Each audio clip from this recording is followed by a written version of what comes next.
नमस्कार दोस्तों, आइए सुनते हैं मुंशी प्रेमचंद्र के द्वारा लिखी कहानी गृहनीति।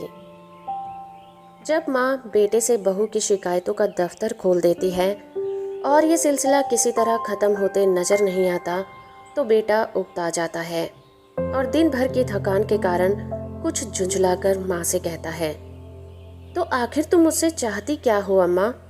मेरा काम स्त्री को शिक्षा देना नहीं है, ये तो तुम्हारा काम है। तुम उसे डांटो, मारो, जो सजा चाहे दे दो। मेरे लिए इससे ज़्यादा खुशी की बात क्या हो सकती है कि तुम्हारी कोशिशों से वो आदमी बन जाए। मुझसे मत कहो कि उसे सलीका नहीं है, तमीज नहीं है, बेअदब है। उसे डांट कर सिखाओ। माँ: वाह, मुंह से बात निकालने नहीं देती, डांटू तो मुझे ही नोच खाए।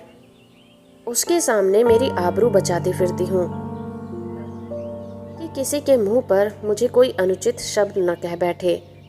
बेटा: तो फिर इसमें मेरी क्या खता है?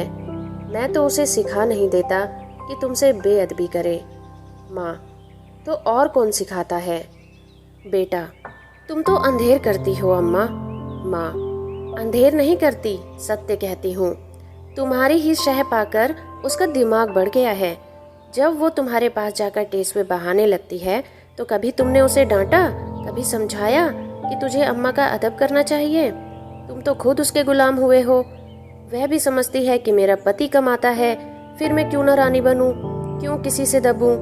मर्द जब तक शय न दे, औरत का इतना गुर्दा हो नहीं सकता। बेटा: तो क्या मैं उससे कह दूं कि मैं कुछ नहीं कमाता, बिल्कुल निखट्टू हूँ? क्या तुम समझती हो तब वो मुझे जलील न समझेगी? हर एक पुरुष चाहता है कि उसकी स्त्री कमाऊ, योग्य और तेजस्वी उसे समझे। सामान्यतः वो जितना है उससे बढ़कर दिखाने की कोशिश भी करता है। मैंने कभी नादानी नहीं की, कभी स्त्री के सामने डींग नहीं मारी, लेकिन स्त्री की नज़र में अपना सम्मान खोना तो कोई नहीं चाहेगा। माँ: तुम कान लगाकर, ध्यान देकर और मीठी मुस्कुराहट के साथ उसकी बातें सुनोगे तो वो क्यों न शेर होगी? तुम खुद चाहते हो कि स्त्री के हाथों मेरा अपमान कराओ। मालूम नहीं मेरे किन पापों का तुम मुझे दंड दे रहे हो, किन अरमानों से कैसे कैसे कष्ट झेलकर मैंने तुम्हें पाला है। खुद नहीं पहना, तुम्हें पहनाया, खुद नहीं खाया, तुम्हें खिलाया। मेरे लिए तुम उस मरने वाली की निशानी थे और मेरी सारी अभिलाषाओं का केंद्र भी थे। तुम्हारी शिक्षा पर भी मैंने सारे अपने आभूषण होम कर दिए। विधवा के पास दूसरी कौन सी निधि थी? इसका तुम मुझे ये पुरस्कार दे रहे हो? बेटा: मेरी समझ में नहीं आता कि आप मुझसे चाहती क्या हैं। आपके उपकारों को मैं कब मेट सकता हूँ? आपने मुझे केवल शिक्षा ही नहीं दिलाई, मुझे जीवन दान दिया है, मेरी सृष्टि की है। अपने गहनों का ही होम नहीं किया है, अपना रक्त तक पिलाया है। अगर मैं 100 बार अवतार लूं तो भी इसका बदला नहीं चुका सकता। मैं अपनी जान में अपनी इच्छा के खिलाफ कोई काम नहीं करता। यथासाध्य आपकी सेवा में कोई बात नहीं उठा सकता। जो कुछ पाता हूँ लाकर आपके हाथों में रख देता हूँ, और मैं कर ही कह सकता हूँ। ईश्वर ने हमें तथा आपको और सारे संसार को पैदा किया है, उसका हम उसे क्या बदला दे देते हैं? क्या बदला दे सकते हैं? उसका नाम भी तो नहीं लेते, उसका यश भी तो नहीं गाते। इससे क्या उसके उपकारों का भार कम हो जाता है? माँ के बलिदानों का प्रतिशोध कोई बेटा नहीं कर सकता, चाहे वो भूमंडल का स्वामी ही क्यों ना हो जाए। ज़्यादा से ज़्यादा मैं आपकी दिलजोई ही तो कर सकता हूँ, और मुझे याद नहीं आता कि मैंने आपको कब असंतुष्ट किया है। माँ: तुम तो मेरी दिलजोई करते हो। तुम्हारे घर में मैं इस तरह रहती हूँ जैसे कोई लौंडी हूँ। तुम्हारी बीवी कभी मेरी बात भी नहीं पूछती। मैं भी कभी बहू थी। रात को घंटों भर सास की देह दबाकर, उसके सिर में तेल डालकर, उसे दूध पिलाकर तब बिस्तर पर जाती थी। तुम्हारी स्त्री 9 बजे अपनी किताबें लेकर अपनी सहचरनी में जाकर बैठती है, दोनों खिड़कियां खोल लेती है और मजे से हवा खाती है। मैं मरूं या जीऊं उसे मतलब ही नहीं, इसलिए मैंने तुझे पाला था। बेटा: तुमने मुझे पाला था तो ये सारी सेवा मुझसे लेनी चाहिए थी, मगर तुमने मुझसे कभी नहीं कहा। मेरे और भी मित्र हैं, उनमें भी मैं किसी को माँ की देह में मुक्कियाँ लगाते नहीं देखता। आप मेरे कर्तव्य का भार मेरी स्त्री पर क्यों डालती हैं? यूं अगर वो आपकी सेवा करे तो मुझसे ज़्यादा प्रसन्न और कोई ना होगा। मेरी आंखों में उसकी इज्जत दुगनी हो जाएगी। शायद उससे और ज़्यादा प्रेम करने लगूं। लेकिन अगर वो आपकी सेवा नहीं करती तो आपको उससे अप्रसन्न होने का कोई कारण नहीं है। शायद उसकी जगह मैं होता तो मैं भी ऐसा ही करता। सास मुझे लड़की की तरह प्यार करती तो मैं उसके तलवे सहलाता, इसलिए नहीं कि वो मेरे पति की माँ होती, इसलिए बल्कि वो मुझसे मातृत्व स्नेह करती। मगर मुझे खुद ये बुरा लगता है कि बहू सास के पांव दबाए। कुछ दिन पहले स्त्रियां पति के पांव दबाती थी, आज भी उस प्रथा का लोप नहीं हुआ है। लेकिन मेरी पत्नी मेरे पांव दबाए तो मुझे ग्लानि होगी। मैं उससे कोई ऐसी खिदमत नहीं लेना चाहता जो मैं उसकी ना कर सकूं। ये रस्म उस जमाने की यादगार है जब स्त्रियां पति की लौंडी समझी जाती थी। अब पत्नी और पति दोनों बराबर हैं। कम से कम मैं तो ऐसा ही समझता हूँ।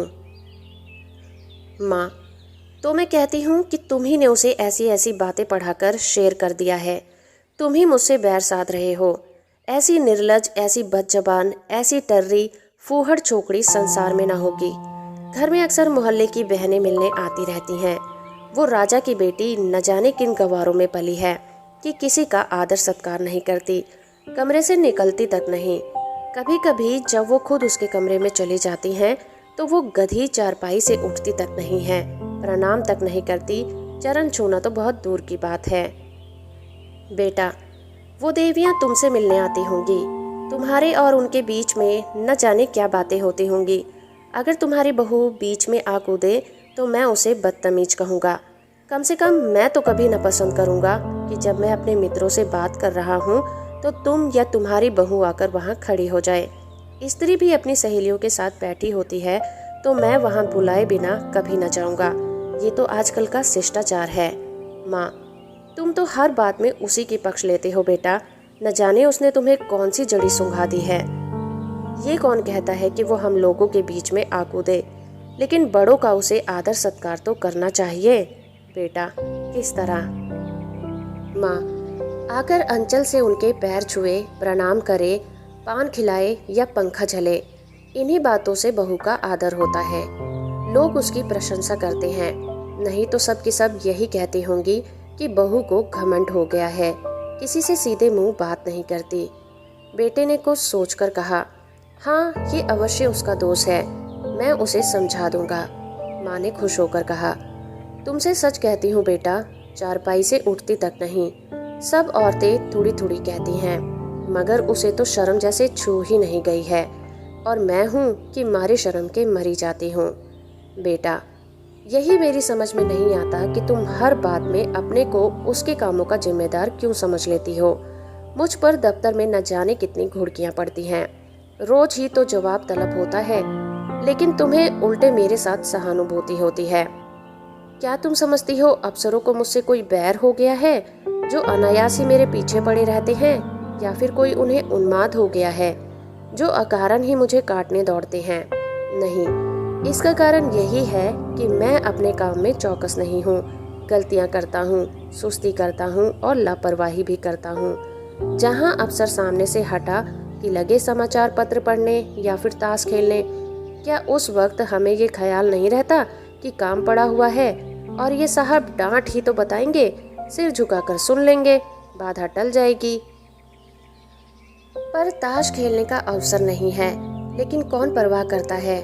सोचते हैं तुम मुझे दोषी समझकर मेरा पक्ष लेती हो, और तुम्हारा बस चले तो तुम हमारे बड़े बाबू को मुझसे जवाब तलब करने के अभियोग में काले पानी भेज दो।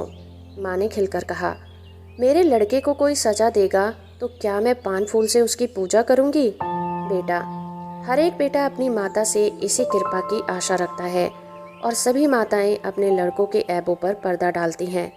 फिर बहुओं की ओर से क्यों उनका हृदय इतना कठोर हो जाता है, ये मेरी समझ में नहीं आता।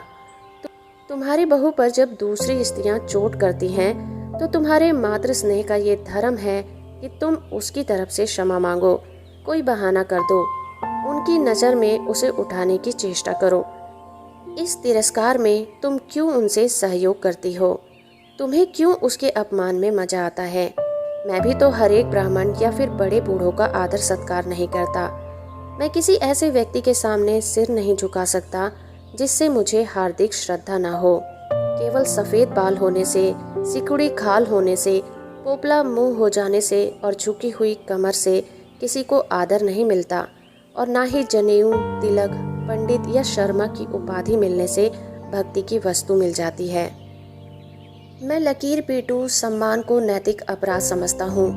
मैं तो उसी का सम्मान करूँगा जो मनसा वाचा कर्मणा हर पहलू से सम्मान के योग्य है, जिसे मैं जानता हूँ कि मक्कारी, स्वार्थ साधन और निंदा के सिवा और कुछ नहीं करता, जिसे मैं जानता हूँ कि रिश्वत और सूद तथा खुशामद की कमाई खाता है, वो अगर ब्रह्मा की आयु लेकर भी मेरे सामने आए तो भी मैं उसे सलाम न करूँ। इसे तुम मेरा अहंकार कह सकती हो, लेकिन मैं मजबूर हूँ।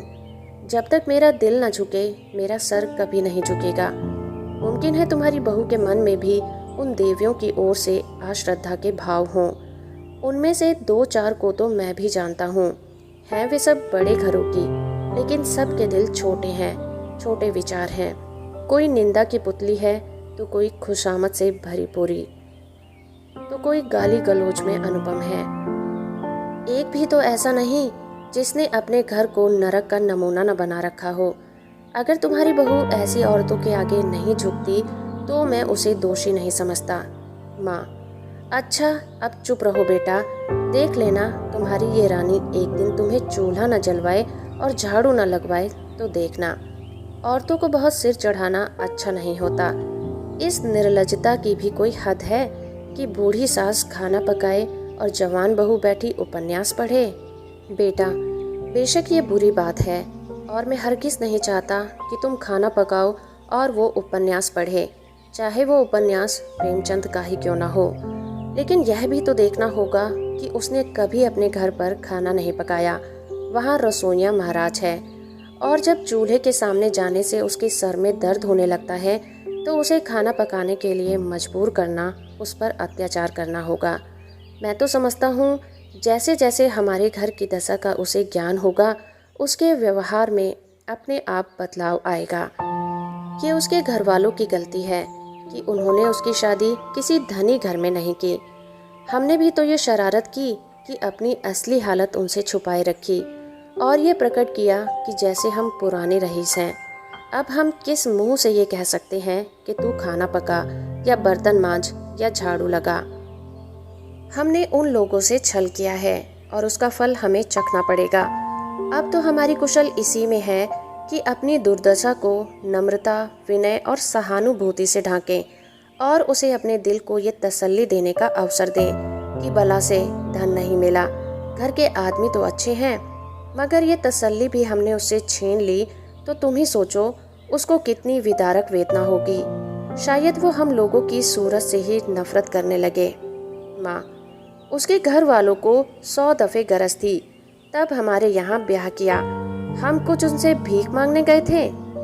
बेटा, अगर उनको लड़के की गरज थी तो हमें धन और कन्या दोनों की गरज थी। माँ, यहाँ के बड़े बड़े रईस हमसे नाता करने को मुंह फैलाए बैठे थे। बेटा, इसीलिए कि हमने रईस का स्वांग बना रखा है। घर की असली हालत खुल जाए तो कोई बात भी ना पूछे। माँ, तो तुम्हारे ससुराल वाले ऐसे कहाँ के रईस हैं? इधर जरा वकालत चल गई तो रईस हो गए, नहीं तो तुम्हारे ससुर के बाप मेरे सामने चपरासी गिरी करते थे। और लड़की का ये दिमाग कि खाना पकाने से सिर दर्द होने लगता है।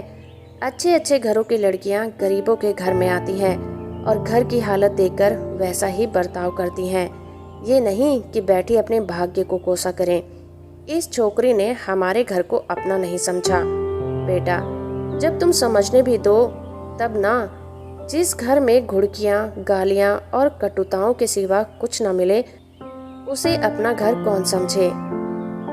घर तो वो है जहाँ स्नेह और प्यार मिले।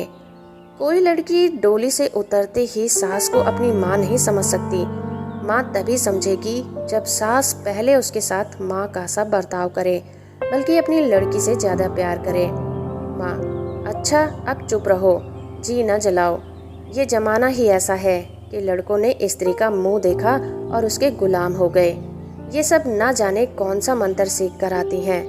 ये बहू बेटी के लक्षण है कि पहर दिन चढ़े सोकर उठें ऐसी कुलच्छनी बहू का तो मुंह न देखें। बेटा, मैं भी तो देर से सोकर उठता हूँ अम्मा, मुझे तो तुमने कभी नहीं कोसा। माँ, तुम हर बात में उससे अपनी बराबरी करते हो। बेटा, यह उसके साथ घोर अन्याय है, क्योंकि जब तक वो इस घर को अपना नहीं समझती तब तक उसकी हैसियत मेहमान की सी है, और मेहमान की हम खातिर करते हैं, उसकी ऐब नहीं देखते। माँ, ईश्वर न करे कि किसी को ऐसी बहू मिले। बेटा, तो वो तुम्हारे घर में रह चुकी। माँ, क्या संसार में औरतों की कमी है? बेटा, औरतों की कमी तो नहीं है, मगर देवियों की कमी जरूर है। माँ, नौ जैसी औरत सोने लगती है तो बच्चा चाहे रोते रोते बेदम हो जाए, मिनकती तक नहीं। फूल सा बच्चा लेकर मैके गई थी, 3 महीने में लौटी तो बच्चा आधा भी नहीं है। बेटा, तो क्या मैं ये मान लूं कि तुम्हें उसके लड़के से जितना प्रेम है उतना उससे नहीं है? यह तो प्रकृति के नियम के खिलाफ है। और मान लो वह निर्मोहिन ही है तो क्या उसका दोष है? तुम क्यों उसकी जिम्मेदारी अपने सर लेती हो? उसे पूरी स्वतंत्रता है, जैसे चाहे अपने बच्चे को पाले। अगर वो तुमसे कोई सलाह पूछे, प्रसन्न मुख से दे दो, ना पूछे तो समझ लो उसे तुम्हारी मदद की जरूरत नहीं है। सभी माताएं अपने बच्चों को प्यार करती हैं और वो अपवाद नहीं हो सकती।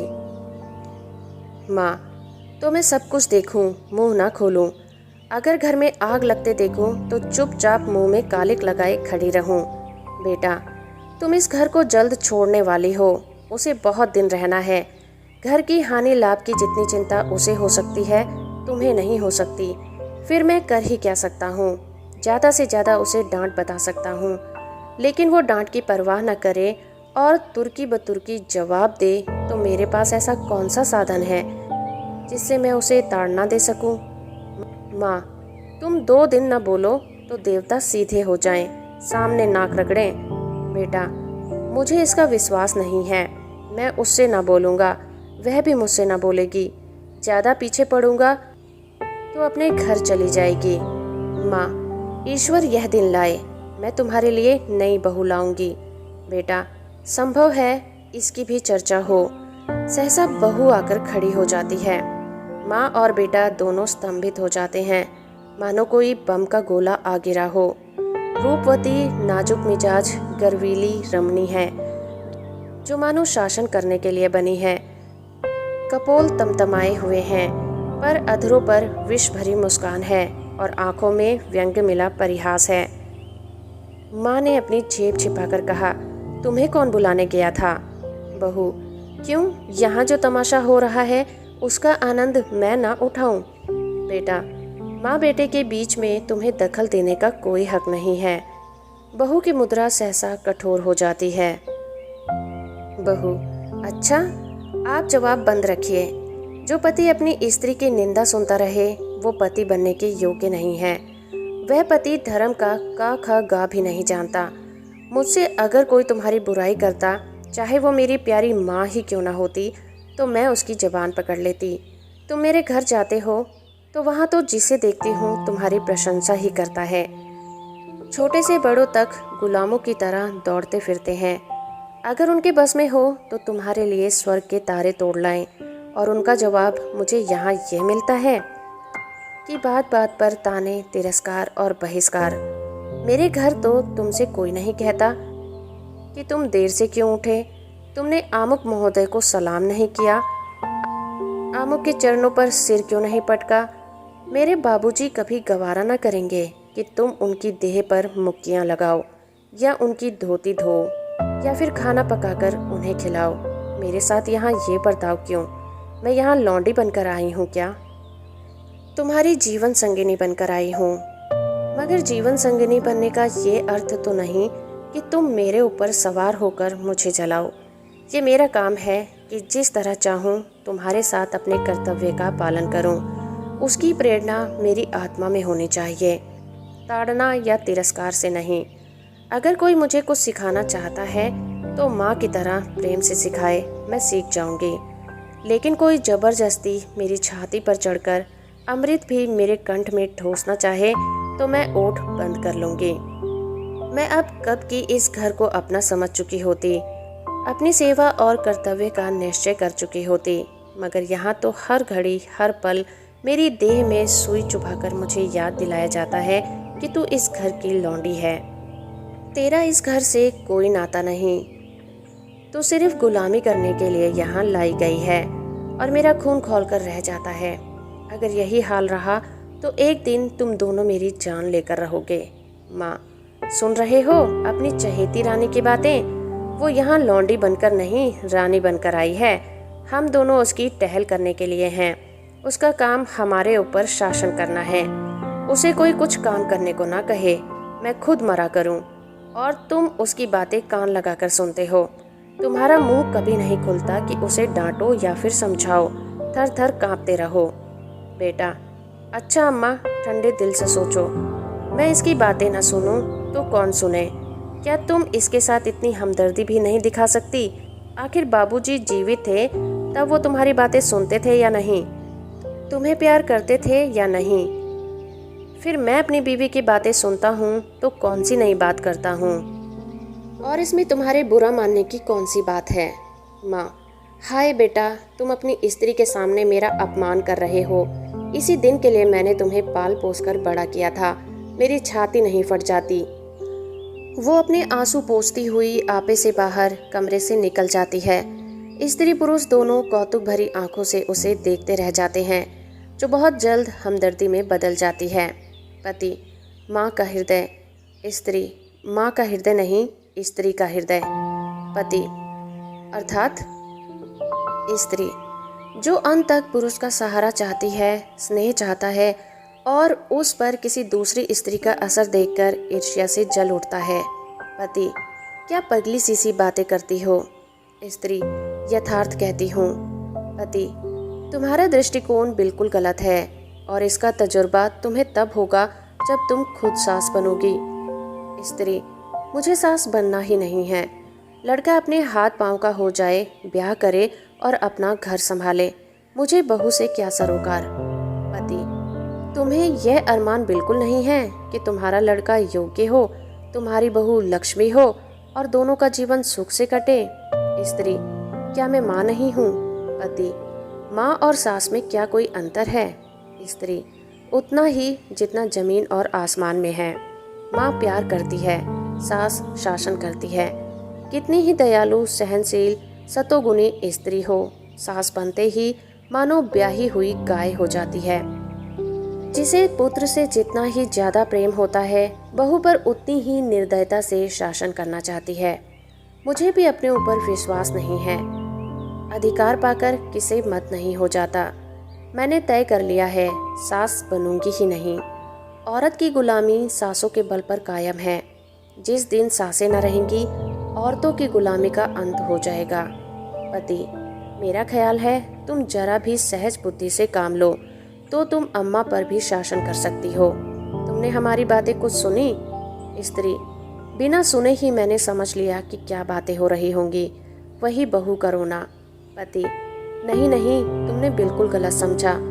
अम्मा के मिजाज में आज मैंने विस्मयकारी अंतर देखा, बिल्कुल अभूतपूर्व। आज वो अपनी कटुताओं पर लज्जित हो रही थी। हाँ, प्रत्यक्ष रूप से नहीं, सांकेतिक रूप में। अब तक वो मुझसे इसलिए नाराज रहती थी कि तुम देर से उठती हो। अब शायद उन्हें यह चिंता हो रही है कि कहीं सवेरे उठने से तुम्हें ठंड न लग जाए। तुम्हारे लिए पानी गर्म करने को कह रही थी। स्त्री ने प्रसन्न होकर कहा। सच? पति, हाँ, मुझे तो सुनकर आश्चर्य हुआ। स्त्री, तो अब मैं मुंह अंधेरे उठूंगी, ऐसी ठंड क्या लग जाएगी। लेकिन तुम मुझे चकमा तो नहीं दे रहे हो? पति, अब इस बदगुमानी का क्या इलाज है? आदमी को कभी कभी अपने अन्याय पर खेद होता ही है।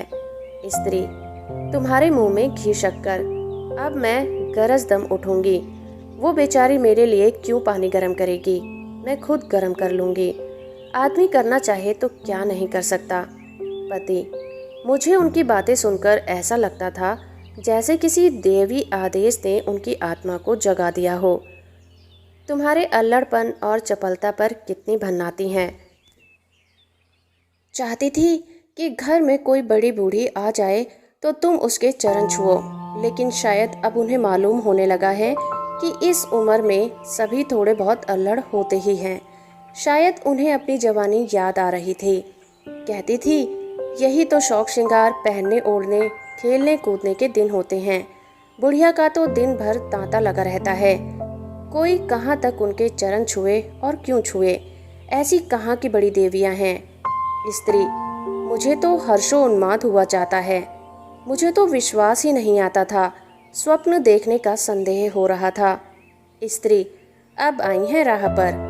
पति, कोई दैवी प्रेरणा समझो। स्त्री, मैं कल से ठेठ बहू बन जाऊंगी। किसी को खबर भी ना होगी कि कब अपना मेकअप करती हूँ। सिनेमा के लिए भी सप्ताह में एक दिन काफ़ी है। बूढ़ियों के पाँव छू लेने में ही क्या हरज है। वे देवियाँ न सही, चुड़ैले ही सही, मुझे आशीर्वाद तो देंगी, मेरा गुण तो गावेंगी। पति, सिनेमा का तो उन्होंने नाम ही नहीं लिया। स्त्री, तुमको जो इसका शौक है, अब तुम्हें भी न जाने दूंगी। पति, लेकिन सोचो, तुमने कितनी ऊंची शिक्षा पाई है, किस कुल की हो। इन खूसट बूढ़ियों के पांव पर सिर रखना तुम्हें बिल्कुल शोभा नहीं देता। स्त्री, तो क्या ऊंची शिक्षा के ये माने हैं कि हम दूसरों को नीचा समझें? बुढ़े कितने ही मूर्ख हों, लेकिन दुनिया का तजुर्बा तो रखते हैं। कुल की प्रतिष्ठा भी नम्रता और सद्व्यवहार से होती है, हेखड़ी और रुखाई से नहीं। पति, मुझे तो यही ताज्जुब होता है कि इतनी जल्द इतनी काया पलट कैसे हो गई। अब इन्हें बहुओं की सास के पांव दबाना या फिर उनकी साड़ी धोना या उनकी देह में मुक्कियां लगाना बुरा लगने लगा है। कहती थी, बहू कोई लौंडी थोड़े ही है कि बैठी सास के पांव दबाए। स्त्री, मेरी कसम। पति, हाँ जी, सच कहता हूँ। और तो और, अब वो तुम्हें खाना भी पकाने न देंगी। कहती थी, जब बहू के सिर में दर्द होता है तो उसे क्यों सताया जाए, कोई महाराज रख लो। स्त्री फूले न समा कर बोली, मैं तो आकाश में उड़ी जा रही हूँ। ऐसी सास के तो चरण धो धो कर पिए। मगर तुमने पूछा नहीं, अब तक तुम क्यों उसे मार मार कर हकीम बनाने पर तुली थी। पति, पूछा क्यों नहीं, भला मैं छोड़ने वाला था। बोली, मैं अच्छी हो गई थी, मैंने हमेशा खाना पकाया है, फिर वह क्यों ना पकाए। लेकिन अब उनकी समझ में आया है कि वो निर्धन बाप की बेटी थी, तुम संपन्न कुल की कन्या हो। स्त्री, अम्मा जी दिल की साफ हैं, इन्हें तो क्षमा के योग्य समझती हूँ। जिस जलवायु में हम पलते हैं उसे एक बारगी नहीं बदल सकते। जिन रूढ़ियों और परंपराओं में उनका जीवन बीता है उन्हें तुरंत त्याग देना उनके लिए कठिन है। वो कोई भी नहीं छोड़ सकता। वह तो फिर भी बहुत उदार है, तुम अभी महाराज मत रखो। ख्वामखा जेर बार क्यों होंगे, जब तरक्की हो जाए तो महाराज रख लेना। अभी मैं खुद पका लिया करूँगी। 3-4 प्राणियों का ही खाना क्या है। मेरी जात से कुछ अम्मा को आराम मिल जाएगा। मैं जानती हूँ सब कुछ, लेकिन कोई रौब जमाना चाहे तो मुझसे बुरा कोई नहीं। पति, मगर यह तो मुझे बुरा लगेगा कि तुम रात को अम्मा के पैर दबाने बैठो। स्त्री, बुरा लगने की कौन सी बात है। जब उन्हें मेरा इतना ख्याल है तो मुझे भी उनका लिहाज करना ही चाहिए। जिस दिन मैं उनके पैर दबाने बैठूंगी वो मुझ पर प्राण देने लगेंगी। आखिर बहू बेटे का सुख उन्हें भी तो हो। बड़ों की सेवा करने में हेठी नहीं होती। बुरा तब लगता है जब वो शासन करते हैं। और अम्मा मुझसे पैर दबवाएगी थोड़े ही, सेंत का यश मिलेगा। पति, अब तो अम्मा तुम्हारी फिजूल खर्ची भी बुरी नहीं लगती। कहती थी, रुपए पैसे बहू को दे दिया करो। स्त्री, चिढ़कर तो नहीं कहती थी। पति, नहीं नहीं, प्रेम से कह रही थी। उन्हें अब डर हो रहा है कि उनके हाथ में पैसे रहने से तुम्हें असुविधा होती होगी। तुम बार बार उनसे मांगती लजाती भी होगी और डरती भी होगी, और तुम्हें अपनी ज़रूरतों को रोकना पड़ता होगा। स्त्री, ना भैया, मैं ये जंजाल अभी से अपने सर पर ना लूँगी। तुम्हारी थोड़ी सी तो आमदनी है, कहीं जल्दी से खर्च हो जाए तो महीना काटना मुश्किल हो जाएगा। थोड़े में निर्वाह करने की विद्या उन्हीं को आती है। मेरी ऐसी ज़रूरत ही क्या है। मैं तो केवल अम्मा जी को चिढ़ाने के लिए उनसे बार बार रुपए मांगती थी। मेरे पास तो खुद 150 रुपए पड़े रहते हैं। बाबूजी का पत्र आता है तो उसमें 10-20 के नोट जरूर होते हैं, लेकिन अब मुझे हाथ रोकना पड़ेगा। आखिर बाबूजी कब तक देते चले जाएंगे? और ये कौन सी अच्छी बात है कि मैं हमेशा उन पर टैक्स लगाती रहूं। पति, देख लेना अम्मा अब तुम्हें कितना प्यार करती हैं। स्त्री, तुम भी देख लेना मैं उनकी कितनी सेवा करती हूँ। पति, मगर शुरू तो उन्होंने किया। स्त्री, केवल विचार में, व्यवहार में शुरू करने की बारी मेरी है। भोजन पकाने का समय हो गया है, चलती हूँ। आज कोई खास चीज़ तो नहीं खाओगे? पति, तुम्हारे हाथों की रूखी रोटियां भी पकवान का मजा देती हैं। स्त्री, अब तुम नटखटी करने लगे हो। तो दोस्तों, अभी आप सुन रहे थे मुंशी प्रेमचंद्र के द्वारा लिखी कहानी गृहनीति। कहानी और मेरा प्रयास आपको कैसा लगा है हमें कमेंट करके ज़रूर बताइए। और चैनल पर पहली बार आए हैं तो चैनल को सब्सक्राइब कर लीजिए। वीडियो को लाइक और शेयर करना बिल्कुल मत भूलिएगा।